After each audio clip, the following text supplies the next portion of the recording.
Hello everybody, welcome back to ArxangelRC. I will be stepping away from large FPV planes for a bit to try and delve into a Mini Trainstar project that I've been postponing for a while and really wanted to try out. Some of you already know this model, others even have it, and what I've done here is to add an all-in-one 5.8 GHz camera and transmitter module, which is super small and light and yet has a very nice picture quality. Not sure where I got this one from, might have been a salvage from this disaster, but I will leave links for similar all-in-one units in the description below for those interested. Since both the module and the plane operate on 1S, it was going to be quite simple to power the camera. I only had to extend its wires and to add a plug to the battery. After that, I picked a spot for the camera as close to the CG as possible so as not to affect the balance of the plane too much, and used very strong double-sided tape to stick it to the foam. I had to cut a small opening into the plane behind the camera so I can route the wires through, and so all was done and ready for action. The day of choice for the flight wasn't the calmest of them all. There were occasional gusts, but not very strong, so it was okay for this plane. The first takeoff with a fresh battery was successful and the plane flew around for a minute or two, and then it just wouldn't go up anymore, so ended up on the ground. While in flight though, not too bad, felt like it was too nose heavy as it was pulling down quite a bit and I had to compensate with the elevator. Didn't really have a chance to fly it by looking at the video feed, although that camera position is quite nice, with the prop not covering most of the image, so it doesn't get too annoying. I made a few more takeoff attempts and all were unsuccessful for some reason, although the plane took so much beating during those tries that I was actually quite pleasantly surprised how tough it is. Then I removed the camera unit, and guess what? It was back to its perfect flying behavior. This meant that the camera was affecting it in some way, and it wasn't the CG because I did move the battery even further back to test this and there was no difference, which, based on the position of the camera, leaves only one possibility for this issue, at least in my opinion and as far as my knowledge goes. See, when the camera is not there, the air that gets to the tail is more or less clean, even though it does get disturbed a little bit by the fuselage, but in general terms it is about as clean as you can get it in such a situation. And the elevator is able to have authority because the air is moving almost straight back. With the camera on top of the plane, and especially with it sticking out so much, it is disturbing the air quite a bit, creating turbulences, and when that hits the elevator it doesn't really work all that well, so in effect it can't create enough force to keep the plane flying level and keep it in the air. The size of this all-in-one unit compared to the size of the plane would be like mounting one of those huge full-frame DSLR cameras on the Ranger 2000 for instance, not in terms of weight,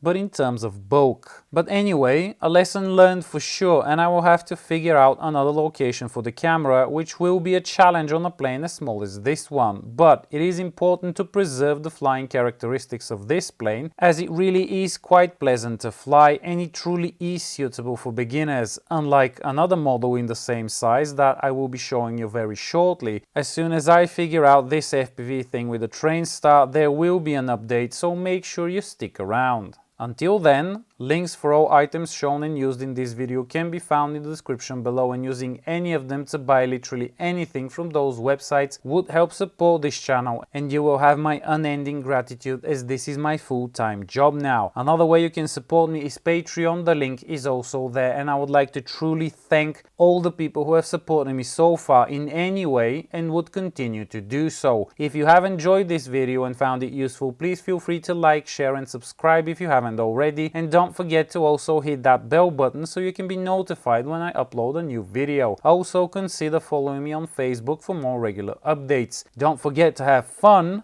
and I'll see you in the next one.